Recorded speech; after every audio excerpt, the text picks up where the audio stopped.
Welcome to Devi cafe. இன்றைக்கி நம்ம சூப்பரான சுவையான ஒரு நெல்லிக்காய் குழம்பு பண்ண போகிறோம். இந்த நெல்லிக்காய் குழம்பு எப்படி பண்ணுறது பார்க்கலாம். இந்த நெல்லிக்காய் குழம்புக்கு தேவையான பொருட்கள் நான் நெல்லிக்காய் ஒரு 1/4 கிலோ எடுத்துட்டுருக்கேன். நான் அப்புறம் உளுத்தம்பருப்பு 2 டீஸ்பூன் எடுத்துட்டுருக்கேன். மிளகு 1 டீஸ்பூன் எடுத்துட்டுருக்கேன். காஞ்சி மிளகாய் ஒரு 5 காஞ்சி மிளகாய் எடுத்துட்டுருக்கேன். புளி ஒரு நெல்லிக்காய் சைஸ் அளவு எடுத்துக்கோங்க. தேங்காய் துருவல் ஒரு 1/4 கப் எடுத்துக்கோங்க. மஞ்சள்தூள் 2 டீஸ்பூன் எடுத்துக்கோங்க. பெருங்காயத்தூள் 1/4 டீஸ்பூன். கருவேப்பிலை கொஞ்சோண்டு.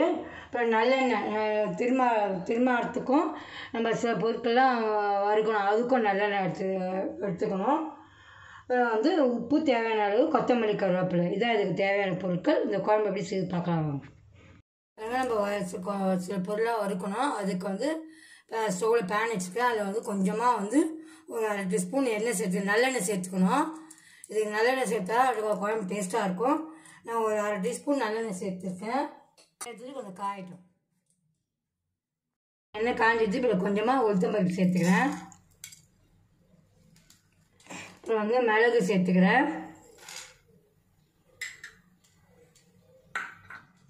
அப்புறம் காஞ்ச மிளகாய் இதெல்லாம் சேர்த்து லைட்டாக கொஞ்சம் கோல்டன் ப்ரௌனாக வறுத்து போடணும்.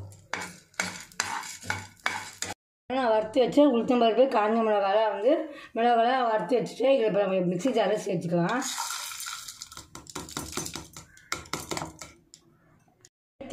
தேங்காயை சேர்த்துக்கிறேன். நான் இதில் கொஞ்சமாக கருவேப்பிலை சேர்த்துக்கலாம். நம்ம சரி எல்லாம் கொஞ்சம் தண்ணி விட்டு நம்ம பேஸ்ட்டாக அரைச்சி எடுத்துன்னு வந்துடலாம். நம்ம பண்ண போகிறேன், நெல்லிக்காய் குழம்பு பண்ண போகிறேன். அதுக்கு பாண்டியில் 2 ஸ்பூன் எண்ணெய் சேர்த்துக்கிறேன். நல்லெண்ணெய் சேர்த்துக்கிறேன்.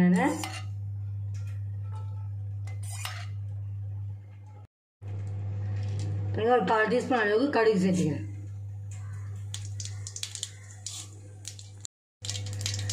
நெல்லிக்காயை இந்த மாதிரி பாதி பாதியாக கொட்டையை எடுத்து பாதி பாதியாக கட் பண்ணி வச்சுருக்கேன். இப்போ நெல்லிக்காயை சேர்த்துக்கலாம்.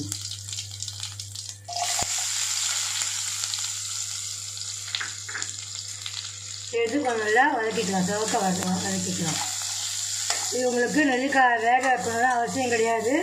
அப்படியே அந்த கொட்டையை மட்டும் எடுத்துட்டா போதும். கொட்டையை எடுத்துகிட்டு இந்த மாதிரி பாதியாக கட் பண்ணி வச்சுக்கோங்க. இந்த குழம்பு நல்லா இருக்குங்க. இது நெல்லிக்காய் கொஞ்சம் சூப்பராக இருக்கும். இது ஒரு டிஃப்ரெண்ட்டாக இருக்கும், டேஸ்ட்டாக இருக்கும். இது நெல்லிக்காய் விட்டமின் சி இருக்கனால இம்யூனிட்டி பூஸ்டப் ஆகும். இது நோய் எதிர்ப்பு சக்தி இதுவாகும். இப்போ இந்த கொரோனா வைரஸில் நெல்லிக்காய் குழம்புலாம் பண்ணி சாப்பிட்டா ரொம்ப நல்லாயிருக்கும். இது வாரத்துக்கு 2 நாள் இந்த மாதிரி நெல்லிக்காய் பண்ணி டேஸ்ட்டாக இருக்கும். நெல்லிக்காய் குழம்பு பண்ணி சாப்பிடும் டேஸ்ட்டாக இருக்கும், உடம்புக்கும் நல்லது. நெல்லிக்காயை நல்லா வதக்கிட்டேன். இப்போ இந்த கலர் போதும். நம்ம போட்ட ஃபஸ்ட்டு எப்படி போட்டோம், இப்போ கலர் சேஞ்ச் ஆகிருக்கு பாருங்கள்.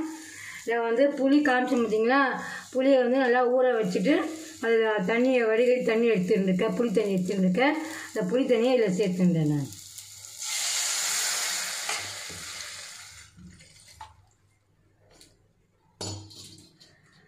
புளி தண்ணி சேர்த்துட்டு ஒரு 5 நிமிஷம் நல்லா 5 நிமிஷம் 2 நிமிஷம் கொதிக்கிட்டேன்.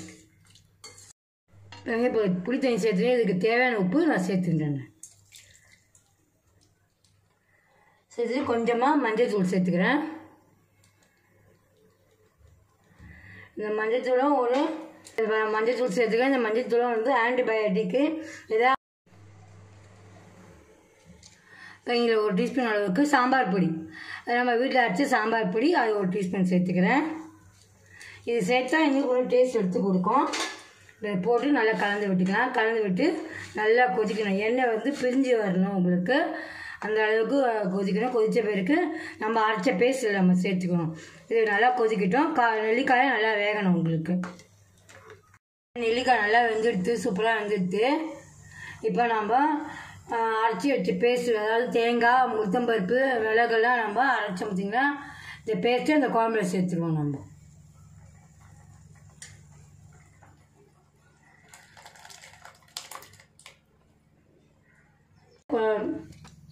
நான் அரைச்ச பேஸ்ட்டில் கொஞ்சமாக தண்ணி சேர்த்து வச்சுருக்கேன். சேர்த்துடலாம். சேர்த்து நம்ம நல்லா கலந்து விட்டுக்கலாம். நல்லா ஒரு கொதி வரணும். நல்லா ஒரு 5 நிமிஷம் நல்லா கொதித்த பிறகு நம்ம இதில் வந்து கொத்தமல்லி கருவேப்பிலை சேர்த்துக்கலாம். இப்போ இதில் வந்து பெருங்காயம் கொஞ்சமாக பெருங்காயம் சேர்த்துக்கலாம்.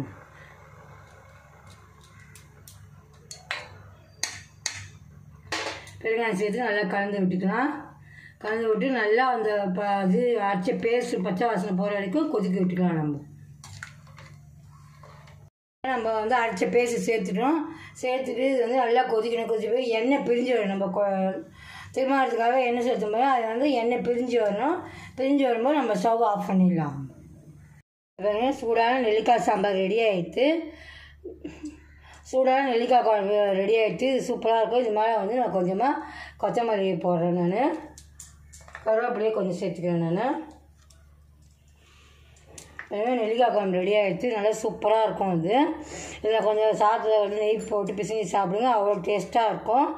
இந்த நெல்லிக்காயில் அவ்வளோ பெனிஃபிட்ஸ் இருக்குது. நெல்லிக்காயிலேருந்து விட்டமின் சி இருக்குது. அது இல்லாமல் இம்யூனிட்டி பூஸ்ட் அப் பண்ணுறது. இப்போ இந்த வைரஸ்க்கு ஏற்ற மாதிரி இந்த குழம்பு பண்ணி சாப்பிட்டா அவ்வளோ சூப்பராக இருக்கும். இந்த நெல்லிக்காய் குழம்பு ட்ரை பண்ணி பாருங்கள். ட்ரை பண்ணி பார்த்துட்டு உங்களோட ஃபீட்பேக் சொல்லுங்கள். மறக்காத தேவி காஃபிக்கு சப்ஸ்கிரைப் பண்ணுங்கள். பெல் பட்டன் ப்ரெஸ் பண்ணுங்கள். லைக் பண்ணுங்கள். ஷேர் பண்ணுங்கள். கமெண்ட் பண்ணுங்கள். தேங்க்யூ. பாய்.